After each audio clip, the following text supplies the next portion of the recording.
How to read an annual report. So in our previous video हमने ये देखा कि कोई भी annual report चाहे वो 400 pages से 700-800 pages long क्यों ना हो, उसको easily in a day or two read किया जा सकता है. To make our task easier, we divided the annual report into 4 main sections. So even if the annual report is 800 page long, you can divide it into 4 main sections. The first section is the basic information about a company. The second section is communication from the management. The third section is corporate governance report. And the fourth and our final section is financial results of the company. So इस video में हम hands on large cap company TCS Tata consultancy services का annual report पढ़ेंगे, page bye page देखेंगे और जानेंगे कि कैसे एक एनुअल रिपोर्ट को इजीली रीड किया जा सकता है.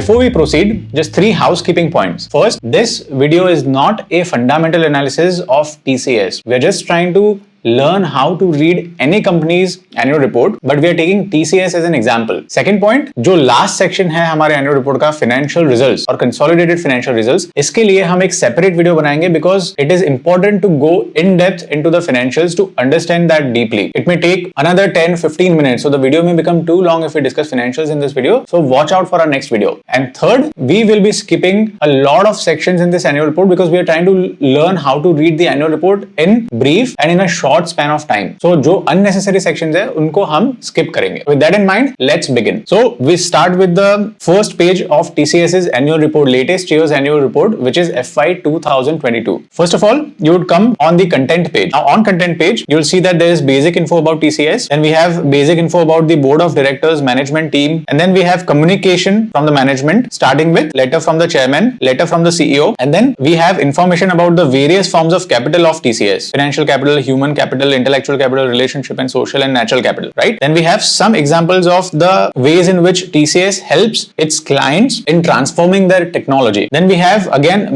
communication from the management, Q&A with finance and HR or heads of these departments. Then again we have some examples of the ways in which TCS helps their clients. Then we have again director's report, which falls under the communication from the management. We have the most important section here, which is management discussion and analysis. And then we have our third section, which is corporate governance report. And then finally, we have the consolidated financial statements, which we will cover in the next video. So then we come to about TCS section on page 3. Now, unlike the annual reports of other companies, ये page में, about TCS page में, we don't have a whole lot of information about TCS. So we have just basic information. TCS has 5.92 lakh employees, consultants in 55 countries. We have information about the consolidated revenues of TCS, which in US dollar terms is 25.7 billion last year. Okay. And then we can skip to the next page number 4, which is just the basic information about the board of directors. So we have KK Mistry, we have Rajesh Gopinathan, who is CEO and MD. We have N. Chandrasekharan, who is the chairman. And then one thing that stands out in this page is that of board independence. Last video में, if you remember, we had discussed how it is very important for a company's board, majority of the company's board members to be independent so that they don't have any conflict of interest with the company. So अगर मान लो कोई director का stake है वो company में, कोई board of directors का खुद का stake है वो company में, तो क्या होगा? He has a conflict of interest. He or she won't be able to represent the shareholders in a non-biased way. So it is important to have that independence. And TCS में अगर देखें हम, तो यहाँ पे fourth page में ही हमें जानने मिल रहा है कि 56% of the board is independent, which is a very positive thing, right? And then we have a brief about the management team. So Rajesh Gopinathan again is the CEO. We have Chief Marketing Officer, COO, a Chief Technology Officer, Anand Krishnan. You can go through that. And then we have letter from the chairman. Now remember that this falls under communication from the management, right? So chairman, Mr. N. Chandrasekharan, he writes this letter to, first of all, what stands out is he writes this letter to the stakeholder, not just investors. So remember that stakeholders may involve investors, but also employees,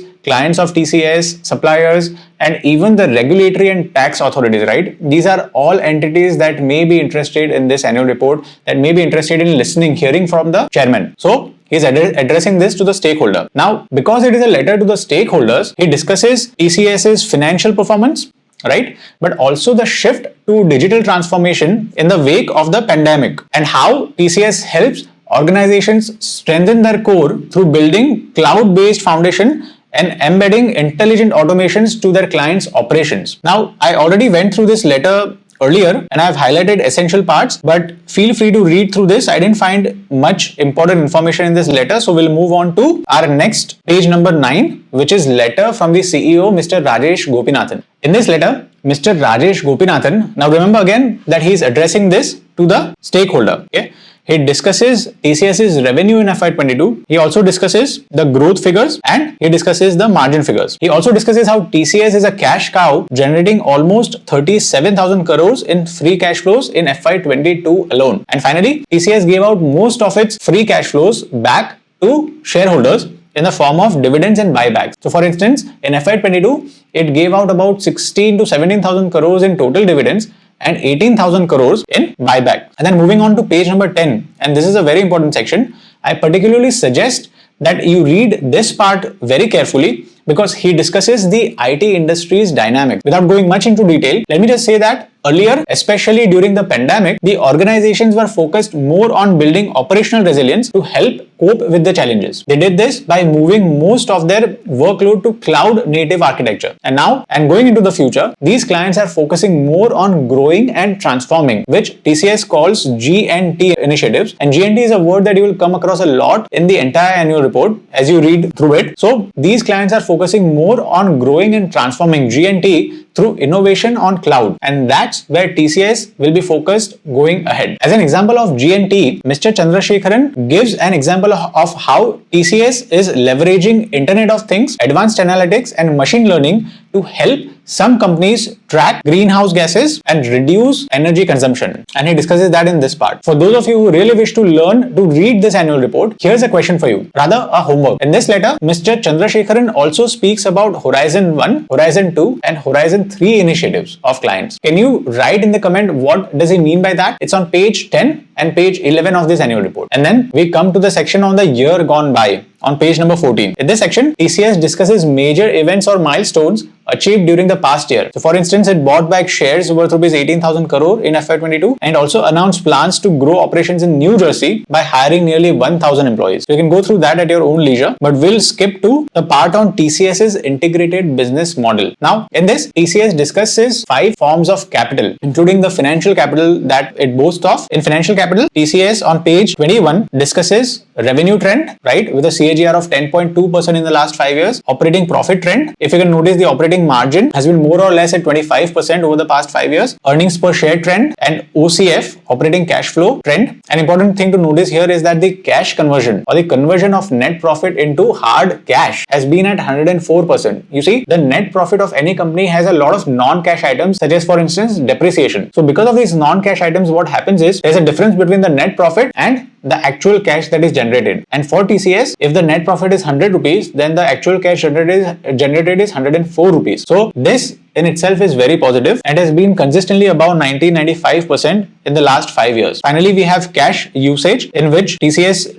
mentions that 90.5% of its free cash flow is distributed to shareholders. And then finally, we have shareholder payout. In FY22, for instance, it distributed 15,800 crores including tax in dividends and 22,000 crores in buybacks. Then we have human capital, which is the strength and diversity of its talent or workforce. And an important thing to notice here is the talent retention. So the attrition, which is the turnover in the employees, is at 17.4%, which is the lowest in the industry. So compared to companies peers like Infosys, Wipro or HCL Tech, TCS has a very good talent retention ratio and a very low talent attrition. So that is a positive thing. And then on page 24, we have intellectual capital, which is basically the suite of products and platforms that TCS has for its clients. So for instance, TCS Banks for banking sector, TCS has TCS Ignio for IT and business operations, TCS Ad for the life sciences sector. For instance, in life sciences, clients include 10 of the top 12 global pharma companies. And then we have TCS Hobbs, which is for subscription-based businesses, and TCS Optumera for retailers. And then after intellectual capital, we come to social capital, which comprises of strong customer relationships. It comprises of investors and branding. An important chart here is that of large client metrics. As you can notice, clients that provide revenue of about $20 million to TCS have grown from 207 to 268 in the past 5 years from FY 2018 to FY 2022. On page 29, you can see that TCS was ranked among top 2 brands in IT services by brand value according to Brand Finance. So the value of its brand grew from $2.3 billion in FY10 to $16.8 billion in FY22. And then after that, finally we come to natural capital, which includes various initiatives on the sustainability front. Then on page number 35, we have a section on panel discussion where the Chief Technology Officer Mr. Anand Krishnan, Chief Operating Officer Mr. Subramaniam, and the Global Head of Enterprise Growth Group Mr. Krishnan Ramanujam, they discuss TCS's strategic focus. Now,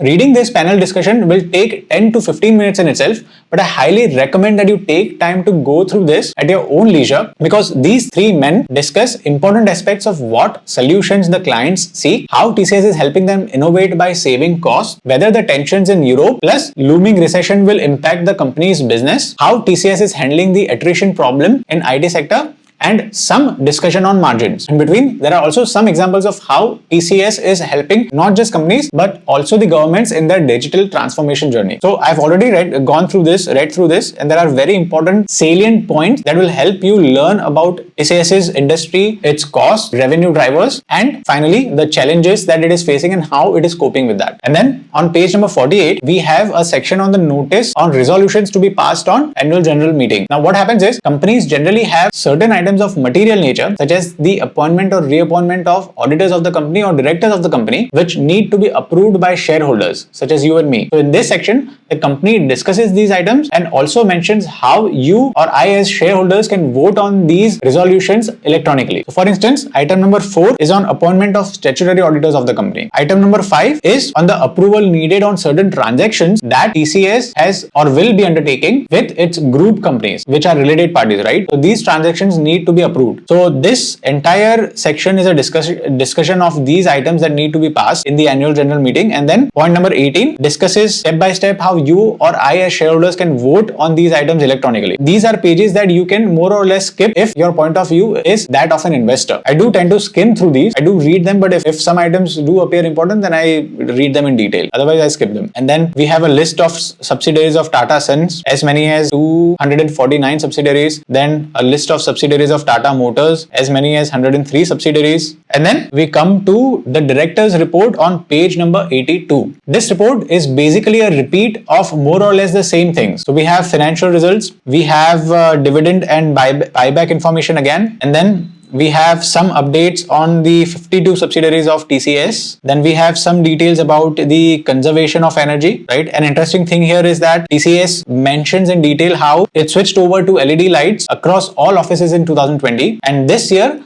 the focus was on cooling system. It upgraded old inefficient air conditioners to more energy efficient and energy star rate cooling system. Some interesting details here on TCS's sustainability initiatives as well. And then we have some details about TCS's expenditure on R&D. So you may notice that TCS spends hardly 1.2% on research and development cost and innovation expenditure as a percentage of its total revenue. And then we have some details about the company's corporate social responsibility initiative. Now, as an investor, this may or may not be important to you, but if I am short on time, then I tend to skip this section as well. And then finally on page 107, we come to one of the most important sections of an annual report, which is management discussion and analysis, which in short is called MD&A. So now this is a treasure trove of information on what the management thinks about the economy in general, the present industry structure that the company operates in, the business performance of the company, and its future outlook. So first of all, in overview of the industry, TCS discusses how the global technology spending grew strongly in 2021 to $1.7 trillion. It discusses the primary drivers of this global technology spending. It discusses how the global IT services is a highly fragmented industry and how TCS has a market share of 2.3% in the global IT industry, right? Not just domestically, but globally, and how it has outperformed the market, growing higher than the market growth. Then TCS gives its business overview, basically what geography it operates in, what verticals it is in. Moving on to page 109, and then we have a discussion on the new organizational structure that TCS has implemented starting from FY22. Through this new organizational structure, TCS basically wants to focus on customer centricity. So you can can read through this. It's an important change, I believe, but we won't be discussing that in this video. What we'll do is we'll skip to the discussion on financials. The management discusses financial overview, and then it discusses the average currency exchange rate through the last year. So for instance, in 2021, the rupee was at 74.06 on average throughout the year, and it depreciated to 74.61 in FY22, and that's an on average throughout FY22. And because TCS has more US clients, the weightage given to the dollar is at 53%. And then we have a table on TCS's revenue growth in constant currency terms. So if we remove the effect of fluctuation in currency rate, then what is the growth in revenue? That is what TCS has mentioned here, followed by segmental performance, where it is mentioned that a major chunk of revenues, almost 39.2%, comes from banking and financial services clients, and then followed by communication, media and technology clients, and then retail and consumer business. Now we also have a detailed discussion on segment revenues, year-on-year growth, a brief commentary and segment margins, and then TCS discusses business outlook and a whole lot of discussion on risk management. So for instance, TCS discusses the key risk that it faces, the impact of those risks on the company, and the mitigation measures that the company is taking to handle those risks. So about 8 to 10 pages are dedicated to that. Then we have performance trend of the past 10 years on page number 133. Overview of funds invested, which is basically where does TCS invest its free cash flow until the time that it distributes it to the shareholders. So a lot of funds are invested in mutual funds and government securities because government securities are safer. Then there are deposits with banks, intercorporate deposits, cash and bank balances, right? Then we have ratio analysis. We'll cover that in depth in our next video. And then we have our third section, which is the last section for this video, which is corporate governance report. Now in corporate governance report, TCS mentions a whole lot of government practices, best government practices that the company follows. For instance, 2 of its 9 members are women. TCS also mentions how it tries to avoid conflict of interest by separating the positions of chairman of the board of directors and that of CEO and MD. And why is it important to have the position of chairman and CEO and MD separate? That is because CEO and MD are normally involved in day-to-day operation, whereas the chairman of the board is answerable, accountable to the shareholders. He is kind of the middleman between shareholders and the management. If there is any fraud, there is any scam or any red flag, then it is the responsibility of the chairman of the board to bring it to the shareholders, which is why if the CEO is the same as the chairman of the board, then there is a conflict of interest. But TCS has separated those positions in order to avoid the conflict of interest. And then finally, on page 145, we have the composition of the audit committee. If you remember in the last video, I mentioned that it is advisable to have the chairman of the audit committee completely independent, right? So we do have that with TCS. Mr. KK Mistry is the chairman of the audit committee and he is independent, and almost 5 out of 6 members of the audit committee are independent, which is a very positive sign because we don't want any conflict of interest. If there's a red flag in the financials of the company, for instance, if the revenue reporting is very aggressive, for instance, and we want the audit committee to flag that. For that, it is important to maintain the independence of the committee. We come to nomination and remuneration committee, and I mentioned how it is important for the chairman to be independent because we don't want the CEO himself deciding his own salary, right? So it is important to have an independent chairman in nomination and remuneration committee. So we have 2 independent members and 2 non-independent members. Now moving on to page, I skipped most of this, and moving on to page 157, which provides general shareholder information. So this just basically mentions very basic facts like when is the annual general meeting going to be held, what time, when will dividend be credited to your account, June 13, 2022. We have some share price information, how the share has performed, the chart of TCS share. We have the address of the register and transfer agent. So if you have physical shares, you want to convert it into dematerialized form, then you normally email the registrar and transfer agent and they help you with that. And then an important thing here is top 10 equity shareholders of the company. So as you can notice, Tata Sons owns as much as 72.3% of TCS, followed by Life Corporation of India as of 31st March 2022. And then we have awards and accolades that TCS has received last year. And then we have CSR report. Again, I tend to skip through this if I want to complete reading an annual report in a couple of days. We want the company's governance to be strong, so it may help to read this, but for immediate investment purposes, this I don't think is as helpful. And then finally we come to business responsibility and sustainability report, which comprises of a series of disclosures by the management. For instance, whether the management has health and safety measures in place for employees, complaints if any made by employees, pollution control measures taken by the company, and so forth. So this is also not as important for an investor. What is important, however, is the 4th section, which is consolidated financial statements. Now this section, like I mentioned, we'll be covering in a separate video. So now here an important feedback that I want from you guys is which company's financials should I discuss in the next video? Would you want me to continue with TCS, or would you prefer that I discuss some other company's financial statements? We'll be going through the balance sheet, the cash flow statement, the profit and loss statement and also the notes to financial statements. So how do we read these statements and how do we interpret them, right? We'll be discussing that, but I want feedback from you on which company would you like me to discuss. So comment below, and that's it for this time. I hope this video has helped you learn how to read an annual report, to learn how to skip which sections, and hopefully this will help you read more and more annual report in the weeks and months to come.